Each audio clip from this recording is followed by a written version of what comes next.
C'est normal. À cause de la donation, il peut avoir les dons de guérison, il peut avoir les dons de miracles, connaissances.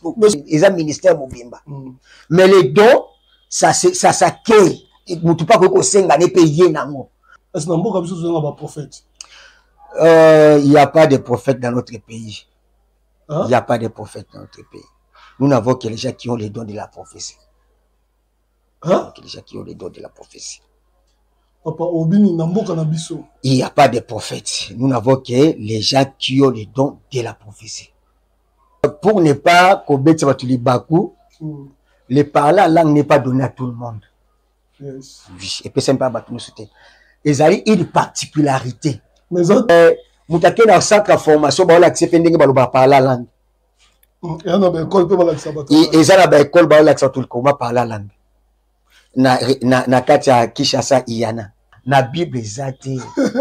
Les apôtres n'ont pas parlé la langue. Ils n'ont pas parlé la langue. Il n'y en a pas, il n'y en a pas. Vous allez m'excuser. Même les pasteurs doivent revoir son appel.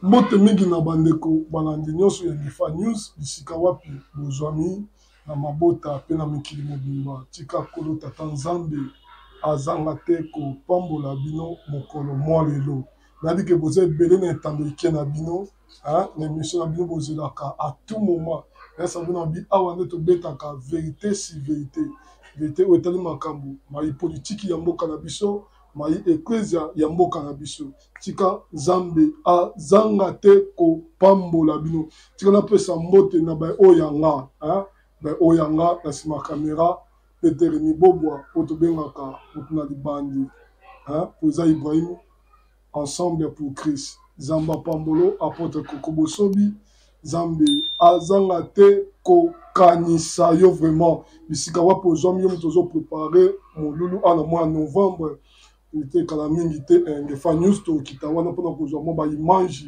et ko sala moi bien na ba imboka nyonso pe na bandeko nyonso ba zo ko landa yo merci na landri ba izire kuna na Inde Nzambe azanga te ko pambola yo Nzambe azanga te ko mona yo merci yanga na shamuya bisika uza Nzambe a pambola nazanga moko te nazana na invité na bino bozo linga mikolo mingi le passage Jean-Pi yende lelo to beta masolo o etali des dons spirituels nangi olanda vraiment na bokebi nyonso surtout s'abonner liker commenter et koza malamu Nzambe a kozanga te kopambola bino tika na yamba invité nanga Thomas Jean-Pi mbote tata mbote papa boni voilà vraiment naza lisusu une fois na esengo ya ko mona na lisusu liboso na bino vraiment na confiance oyo bo pesa biso ya ko poussa na lisusu chaque fois na Ngefa TV pour que tout le bela lisolo ya mokili pe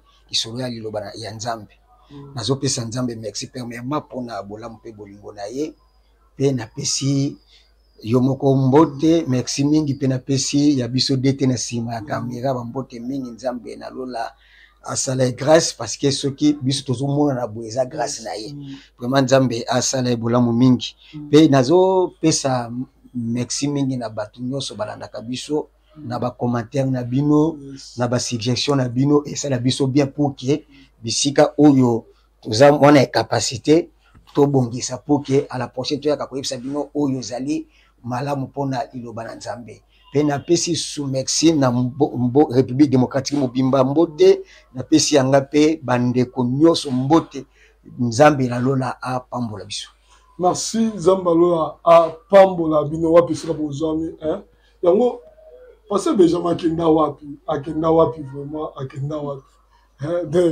et que ça malam parce que Benjamin yo bambote belé bisika wapi bozami Thomas Joé na bosa ntekala mingi te toza na yo awa ekozala malamu ekozala bien Nzambe azanga te kopambola bino awa nde tolingi tokota na mama na likambo nde tana esiko na bi sabone commenter laguer ekozala malamu Zamba bomo azanga te kopambola Thomas Jean-Pi tout soit non pas ba imboka bana Nzambe partout le monde le bolinga ba yeba don spirituel don eza nini?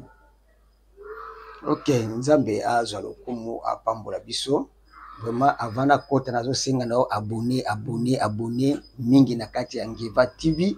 Ote abonnement na yo esala biso pe malamu esunga biso pe ya avancement na musala oyo. Vraiment naza vraiment très confiant. Vraiment très confiant pour que lelo toujours le beloko mo très important na kati ya église na Nzambe. Parce que aujourd'hui on a un peu tobimi mingi na oyo ezali importante na kati na biso to comme kosala ce qui n'est pas vraiment na oyo Nzambe abengeli biso.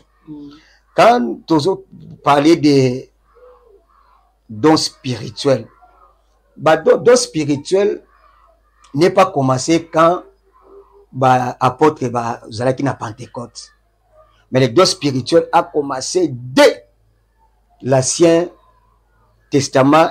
Nous a parlé des dons spirituels par rapport dans leur manière de la prononcer.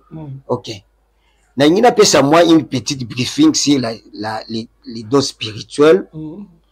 Quand nous voyons na kati ya test au nazana yango, ezako yebisa biso boye. Les dons spirituels et la capacité divine que Dieu donne librement à notre esprit régénère d'opérer dans le surnaturel. Dans 1 Corinthiens 12:7. Or, à chacune, la manifestation de l'esprit est donnée pour le bien de tous. En effet, l'une est donnée une parole de sagesse, à l'autre la parole de connaissance, selon le même esprit. Les dons où cette capacité est donnée à ton esprit pour les transmettre à d'autres afin d'édifier, orienter, consoler. Les dons spirituels sont importants pour construire l'Église. Il participe à l'édification du corps du Christ. Les dons spirituels est le signe de l'existence de la puissance de Dieu pour un païen, un encouragement et un exaucement pour les chrétiens. Pour les chrétiens. Ok. Thomas, tout cela bien. Dans la Bible, tu as combien de dons spirituels? Nous avons au moins 7 dons. 7 dons spirituels. 9 dons spirituels. 9 dons spirituels. Au Bible, reconnaître. Et ces dons est écrit dans 1 Corinthiens 12. Donc, aujourd'hui, 1 Corinthiens 12, au Tangango Tinase, au moins, on a tous les 9 dons spirituels. Tous les 9 dons spirituels et dans la Bible. On a au Bible, lobby, dans 1 Corinthiens 12, au bandina 1, au Kiti Tinase. Merci bandeko bazolanda biso na Ngeva News awa tobeta masolo oyo etali don spirituel don spirituel na shabazire bambote bele dete bobwa bambote bele na bandeko nyonso tu bana nzambe nyonso tozuli baku ya kolanda biso na Ngeva News. Donc s'abonner massivement liker, commenter et kozala malam mosa nzambe sur la kati ya tous les 9 dons wana don ni leki ba don nyonso na makasi. Bon, à principe, Nzambe a différence à quel côté. Parce que quand il donne ou il veut opérer, à opérer selon les moyens minimum. Yamakambu o ezako salama. Donc quand il dit que non, les dons spirituels, donc quand ceux qui pour la zoloba, ceux qui osana besoin. Na ozala na don senga biso luka même les deux les plus meilleurs luka senga don ya malam ça veut dire quoi? Donc na comprendre que na kati ya Bible badon basenga kangope basenga ka pe don nazana besoin nzambo pesa nga don ya guérison ya miracle nzambe nazana besoin pesa nga don ya foi nzambe nazana besoin pesa nga don ya connaissance. Donc j'ai compris que Salomon aussi avait demandé cela. Donc grâce wana, c'est une grâce qui est donnée aux hommes ou aux femmes qui exercent dans l'église de Dieu. Mosa Nzambe, est-ce que na kati ya église, mutu moko akoza na 3 dons, 4 dons, 5 dons? C'est normal. C'est normal. C'est normal. Mutu moko akoza na 5 dons. À cause de la don nyonso, il peut avoir les dons de guérison, il peut avoir les dons de miracles, connaissance. Mais so yo moko azana bon, le problème est que nous devons faire la part des choses dans la carte église. On ne peut pas emmêler tout. Aujourd'hui, nous voyons le pasteur et les visionnaires de tout. Il fait tout sauf rien. Il peut parler, il peut faire le service, il fait prophétiser, donc il est à tout et pour tout. Or, dans l'église de Dieu, tout le monde est important. Tout le monde est important. Les dons, Dieu utilise, même les païens peuvent avoir un don. Oh, même les païens peuvent avoir un don. Oh, mais c'est écrit. Les dons spirituels, est le signe de l'existence et de la puissance de Dieu pour un païen. Donc ça veut dire que non, un païen peut aussi avoir les dons de connaissance. Oui. Oui, il peut avoir aussi un don de connaissance. Un païen peut aussi venir te dire que non, de côté là, à cause un peu don, il y a songe. Tout le monde peut avoir les songes. Moutinho ça vous en a deux songes. Même si na samba na la te moutinho ça l'otaka. Moutinho ça l'otaka. Non, on peut pas associer. Andoki pa l'otaka. Marabout pa l'otaka. L'otaka. C'est pour tout le monde. Non, le problème est sikoyo na place wana sikoyo. C'est que nous sommes et ne sommes pas. Bakoy à la limite, mais nous, tant que les chrétiens, tant que les hommes de Dieu, nous à la limite, parce que ça s'opère dans nos ministères. Ça s'opère dans nos ministères. Comment est-ce que vous avez don? Mais quand Paul dit à l'obaki le kwana a yebaki pourquoi l'obaki que kosenga don abi nazo sepela que non on luka les dons osenga les dons les plus meilleurs. Donc il y a o sepela ngo za kitoko na kati il y a batu muso bite ngani ngana doit prophétie. Ngani ngana doit prophétie. Na muso bite ngani ngana za na doit connaissance. On le combat la confusion entre la connaissance et la prophétie. Donc c'est un peu ça. Nous avons la sagesse. Donc, nous devons faire des parts des choses dans quatre églises. Tout ce qui est loco, il y a liberté,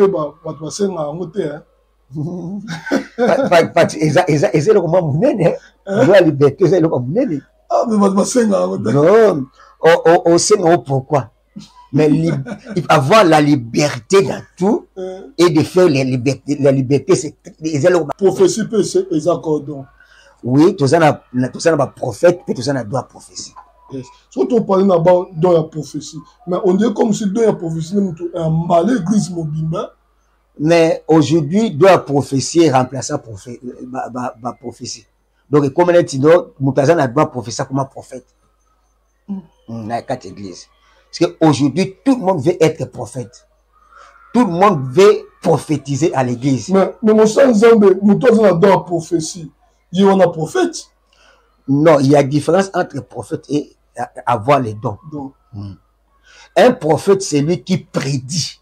Donc, c'est lui qui a la capacité de prédire ce que Dieu lui dit et de porter la parole au milieu des gens. Mais celui qui a les dons, il ne peut pas connaître la parole de Dieu, mais il donne la prophétie. Parce qu'il n'y a que les dons.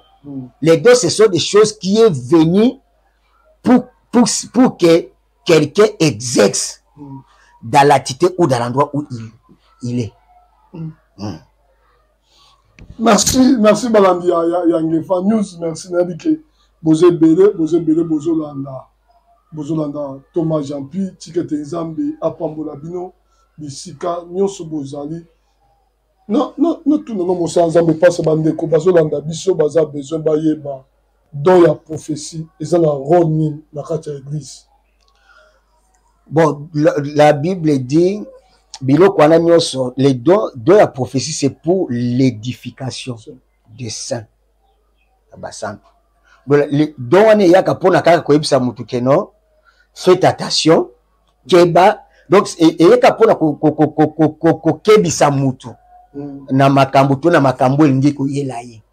c'est pour cela que pour l'édification, donc c'est pour l'édification de l'église où il y a corps du Christ. Donc c'est pour ça que nous sommes et que si tu as un don, n'allez pas chercher quelqu'un qui n'est pas orienté parce que les autres comme na problème belé na kati na biso mutake ko sala service na ndaku akepe ko pesa ba prophétie na ndaku mutake ko sala service na ndaku ake ko sala miracle na ndaku mais so siko eloko ozoyeba et ozoloba wana et memeli ce problème, c'est ça aussi le problème. L'église doit canaliser, doit orienter. Non, toi tu es seulement parti pour faire un service on va orienter. C'est pour cela que quand on est sorti de la porte, pour que la vie les arrête na kati. Mais c'était déjà au bazaki déjà na enseignement ya apostolat on yesu yemo watayagi bango. Mais quand on tinda bango aza ko orienter bango lolingeni ba osala. Donc tant que tu as ça service ndako, nous devons minimum limiter service na biso to kena osala bandako mususu. Et qu'on a mususu kepe non le quoi na osala service ndako faut pesa na pe mbongo. Avant ce que ça na service ndako ba faut pesa mbongo. Non, l'église n'est pas la maison. Oh oui. Ici tu as la makambo ya don spirituel. Tu as makambo ya don spirituel.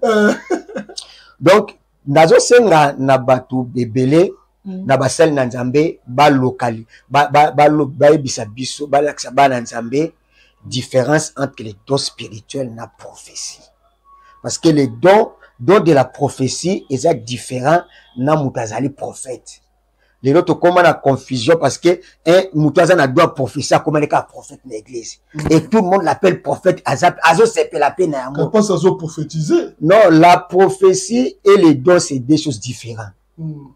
La prophétie un prophète c'est celui que Dieu a donné une ministère de la prophétie.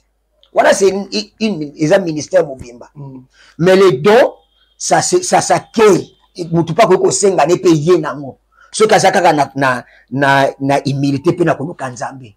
Akoy ko zape do ya prophétie ko zape do miracle. Donc ce sont des choses qui to zwa kango tant to luka nzambe. Na langue lobi entre les prophètes et les dons, il y a deux choses différentes. OK. Est-ce que n'importe quoi sur un prophète? Il n'y a pas de prophète dans notre pays. Il n'y a pas de prophète dans notre pays. Nous n'avons que les gens qui ont les dons de la prophétie. Les gens qui ont les dons de la prophétie.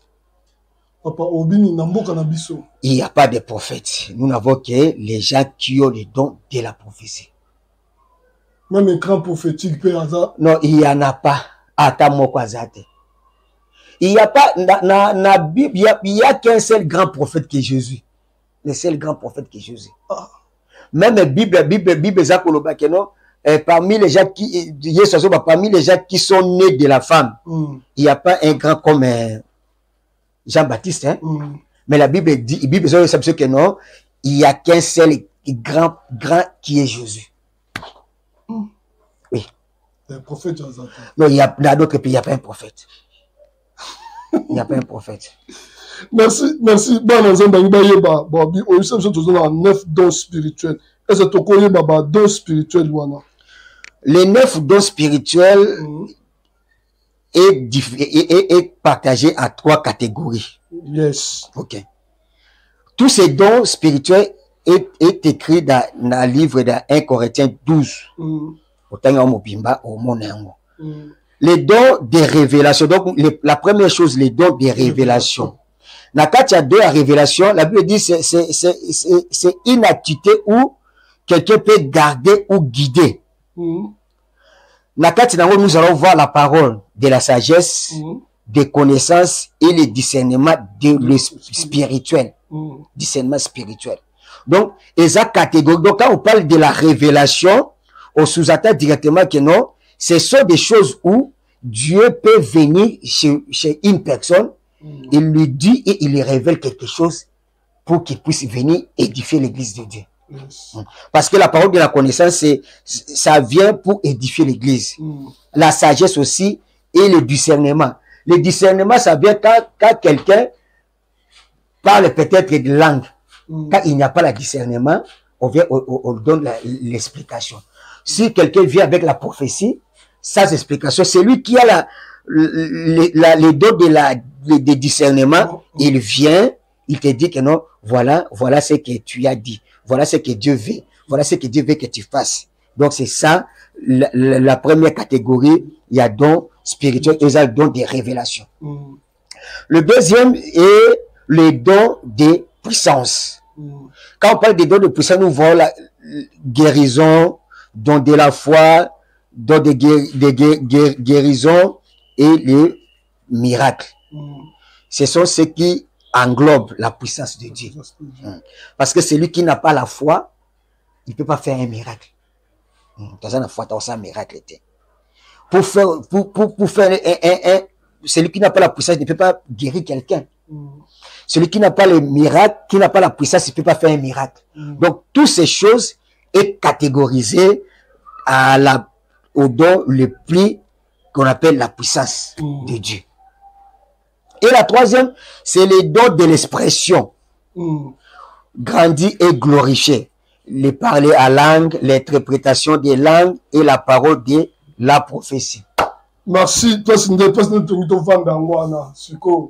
Bon, landa malam. Balanda news sur Ngefa News.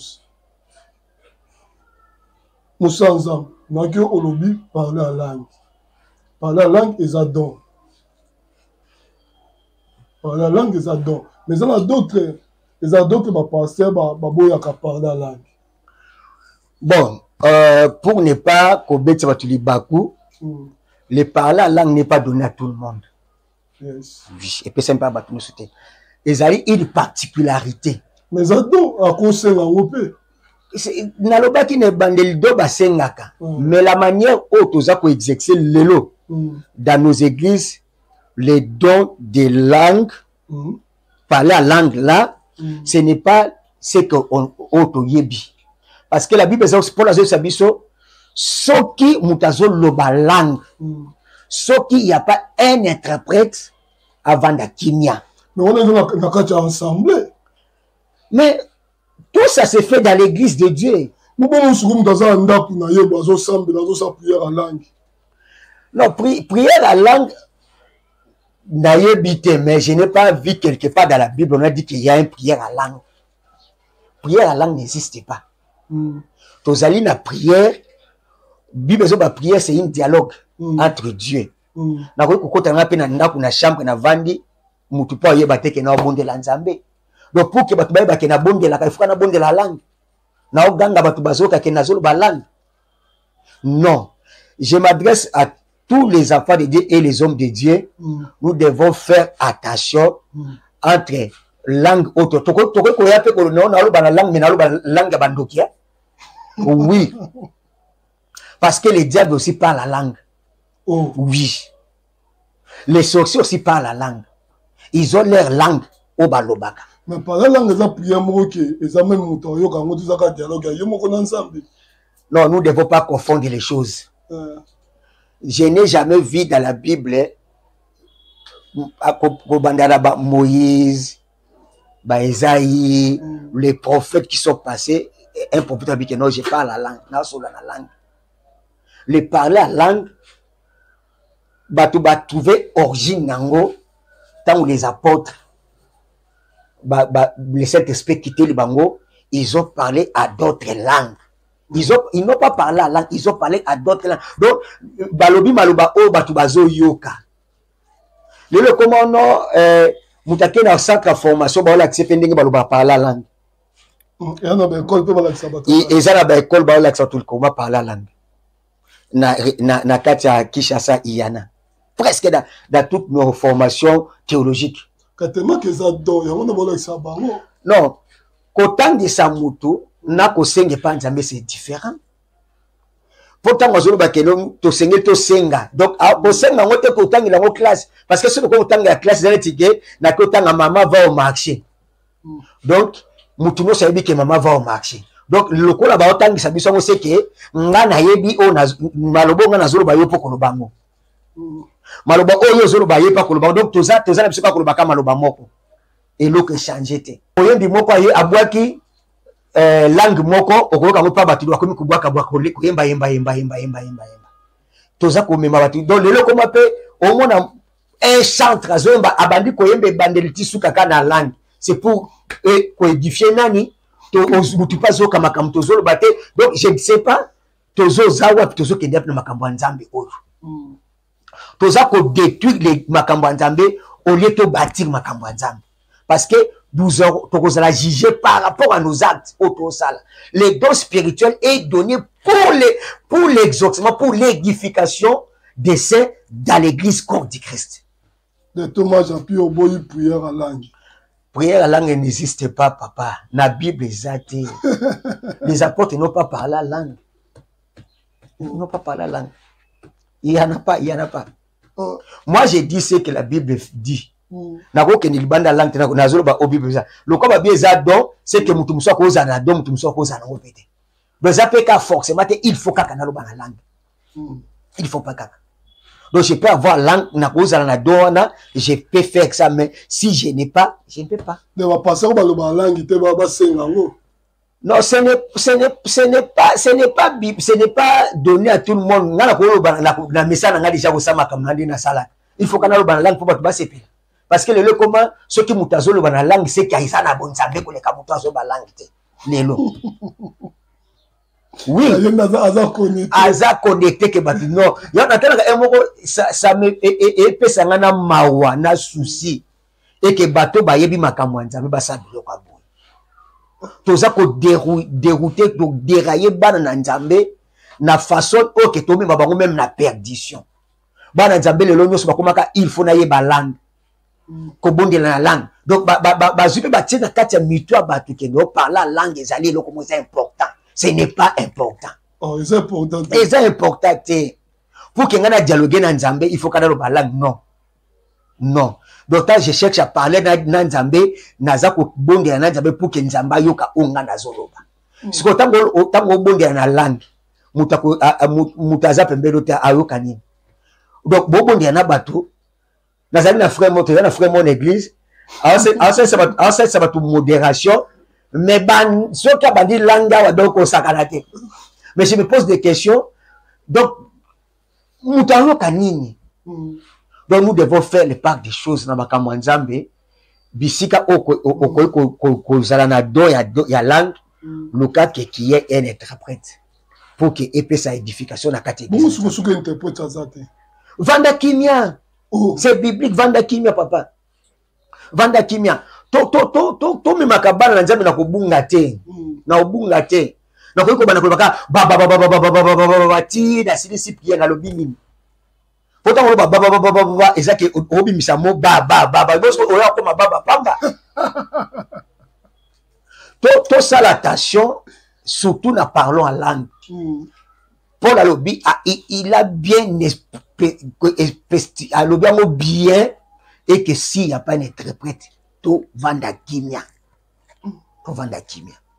na mukena ko ekoloba na do langue ngwana c'est pas on dit yango nem de signe lelo ecclesia nyo surtout par la langue wana oyo zoboya wana oyo ndima ce n'est pas une doctrine eza doctrinité pour que esimbe église et a doctrinité mais yango nem de simbe église ce qui na église na loba ngote c'est que oza niveau spirituel à mukie c'est que bato wana ba yebi makambo nzambe te c'est que ba yebi makambo nzambe te vous allez m'excuser boyebi makambo nzambe te même le pasteur doit revoir son appel Zambe merci na mobato lipate a Rojon Gefa ye a boya kanango awa mozaza ba expliquer so non c'est mais y na église ne ba ba ngo tu peux comprendre azali na niveau spirituel à mukie Hein? Comment comprendre? Niveau spirituel ya muke na munene ezalaka te hein. Ezalaka te. Na makambo nzambe ce qui est important ezaka ka appel na yo. Appel na ona ministère na yo. Soko yebi oyo nzambe abenga yo simba yango tambola na yango. Ce n'est pas les dons spirituels qui va faire que non mutu azala bonzambe te. Ce n'est pas les dons de parler la langue. Non, ça ce sont des choses que ce que vous en avez besoin, tu demandes. Si tu n'as pas besoin, mais ce n'est pas important dans l'église de Dieu. Dans l'église, il faut tout donner. Tous les 9 doivent exercer. Mais tant que tu exercer, tant que comme il y a parlé à langue, ceux qui interprètent. Non, éclairci l'opinion de Dieu. Pour éclaircir l'opinion de Dieu, il y a confusion. Les dons spirituels sont très importants dans l'église en Zambie.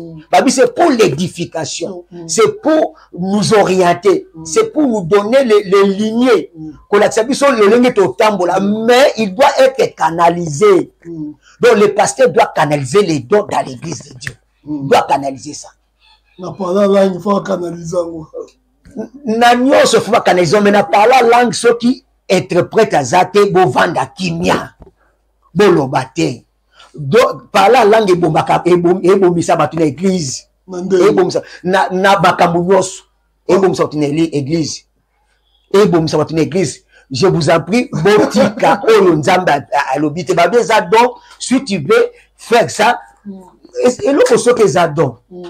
Nzambe soka linga utiliser il doit toujours autinda interprète te papa autinda interprète abi kende yebisa ye makambo ngana zoloba wana mais quand oyo l'église c'est ça, il y a un prophète et il y a un interprète, c'est ça.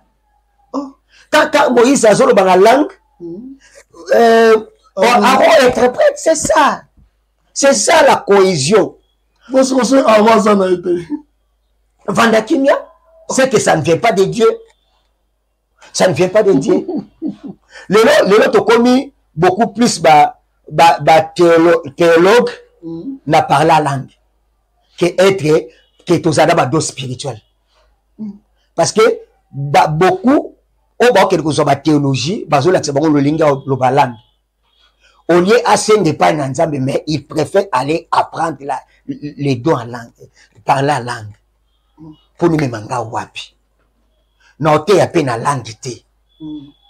Nil pas, donc, tout bakeno, le cola tout koi boy, c'est que tout banoté à peine la langue. Non, j'ai un pasteur à Martina Chèvre, à Banja langue, qui spécifique. C'est la sorcellerie. C'est la sorcellerie, les magies.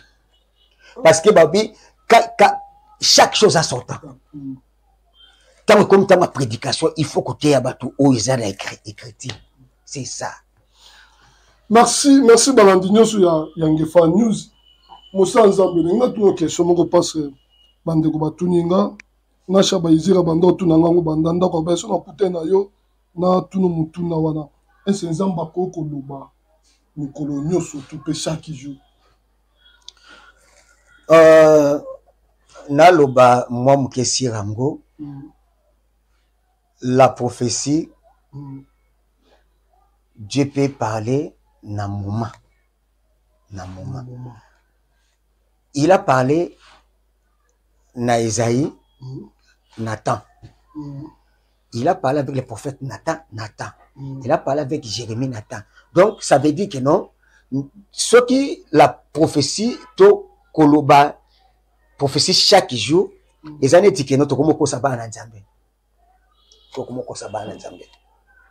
La prophétie c'est pour l'édification de Dieu, c'est pour koyebisa mwana nzambe ce qu'ils doivent faire et makambo ezoye là, c'est une prédiction. Oza ko prédire quelque chose. Mais ce que Moussa nzambe ndenge na beyamba mususu bien na église mususu zaraki qui tesi batandi ba prophète mususu 5 wana. Ils ont mabe ou bien malanga. Bon. Nakoyi koloba boye. Il faut que l'on appelle la kin nakata mutuna biso entre deux choses. Quelqu'un peut avoir la parole de connaissance Yes. La parole de connaissance, c'est quand même la prophétie. C'est vraiment très important.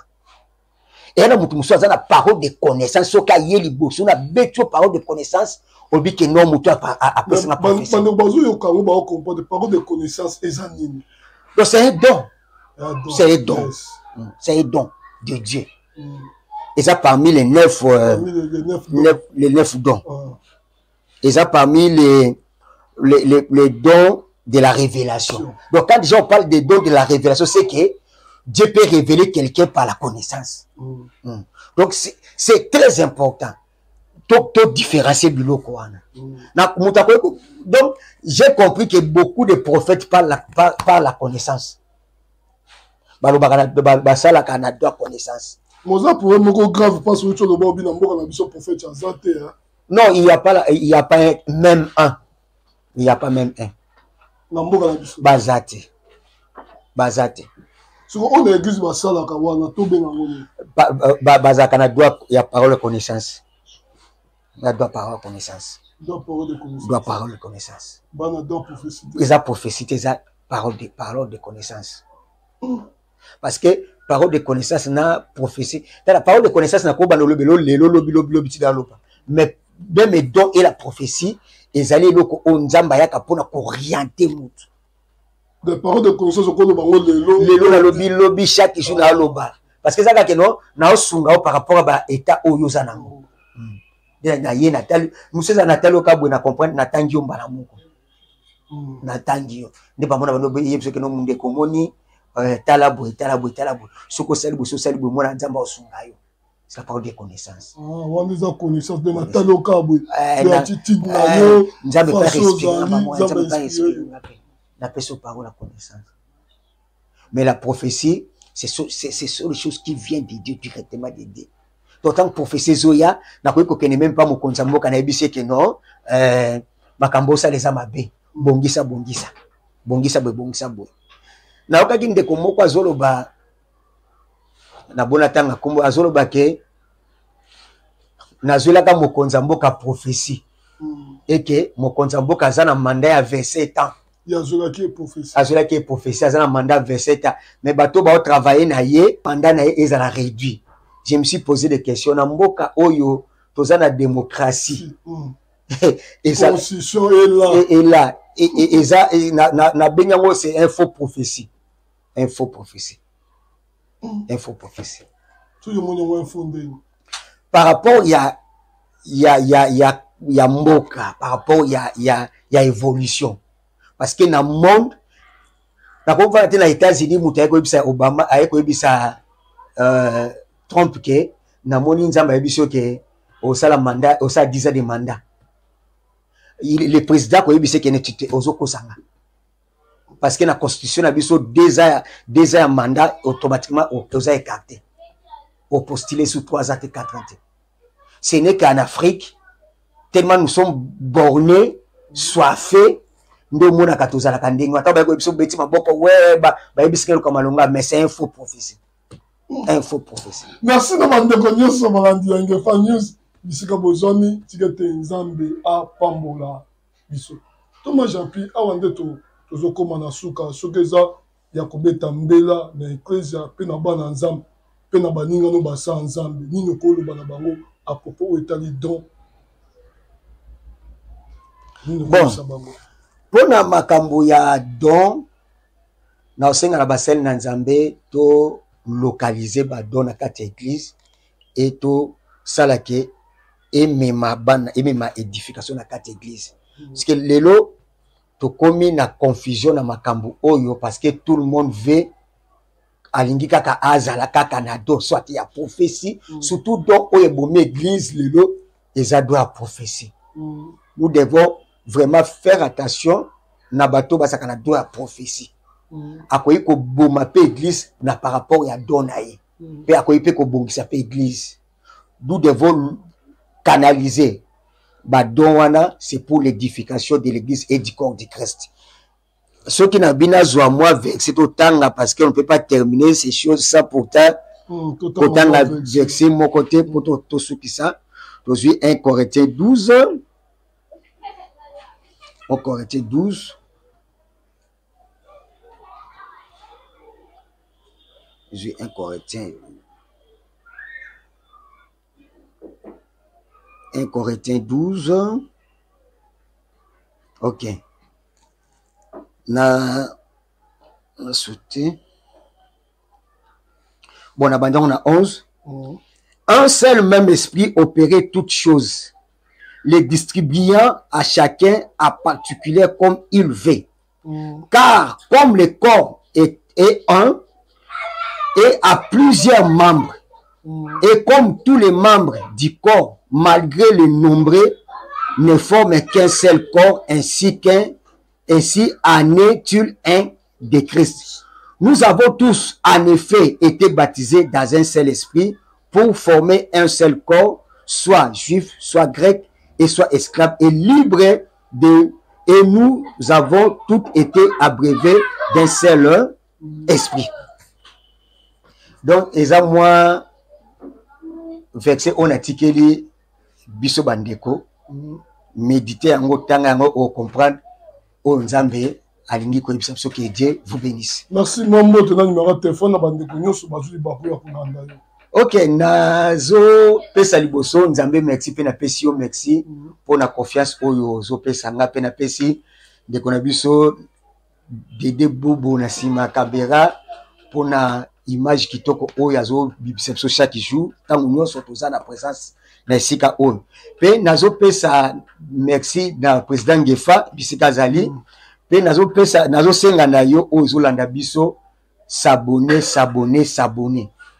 ko s'abonner na yo et ko sala ke epesa biso force comment commenter et ko sala biso bien vraiment na pesi mbote nanga na corps du Christ ni mobimba na monde entier bisika bazali na pesi mbote nanga et pas pasteur Abel pe na madame naye Vanessa Makanzu na pesi pe pasteur Junior Zomba Pembele na mama Belange mama Belange pe na pesi yanga bandeko nyoso famille Tezo Mobimba na famille Kweni na pesi yanga bana nga mbote na pesi Dertil Ngolu mbote na pesi Kalibu Kaka na pesi puissance pe na pesi Ngolu pe na pesi ndeko nanga Guillaume mbote pe nazo pesa lisusu na mama Nene Tusevu na Lubumbashi mbote mingi pe na pesi lisusu yanga ndeko Veronica Mukuna Ngoi na Allemagne nzambe na lola apambola bino pe na bosanité église cette fois-ci Mobimbana église RMXP Mobimba pasteur Flora Mwana Lube na église la puissance Mobimba pe apôtre Jacob, que Dieu vous bénisse. Numéro de téléphone zali plus 243 81 93 65 704. Merci. Naebike vous avez belé no balandi ya Ngifa News. Vous avez belé n'entendre qui na bino ya kolanda émission na bino. Hein, boki Thomas Jean-Pierre. Hein, tikete nzambe azanga te ko pambola bino, zamba ka se bino s'abonner, liker, commenter et vous en malam et vous en bien. Na sima caméra de Teremi Bobo otobenga kam na bandi. Hein, le tema ya nanyo. Zambe azanga te ko pambola monter na biso. Hein, de zamba za lokumu ba oyanga landri ba izire na Inde. Tikete nzambe azanga te ko pambolo Nathalie Baizire, Sarah Baizire, Biba Baizire, Sarah Baizire, bisika wapi bozwami Zambe azanga te ko pamba bino nasha Baizire, Zambe akanza bino Pweza Ibrahim, ensemble pour Christ EPC. Zamba kanisa yo apôtre Koko Bosobi, yo novembre tozoya na salle Neema et koza malam toza na DT on a pona koza imanji et koza kitoko pe koza bien bana Nzambe ba koza vraiment béni. Tikete Nzambe azanga te ko kanisa bino ya bino un simple parce que so Baizire olingo contacter ngeza plus 243 89 79 78 740 ngana bino malasima. Bye.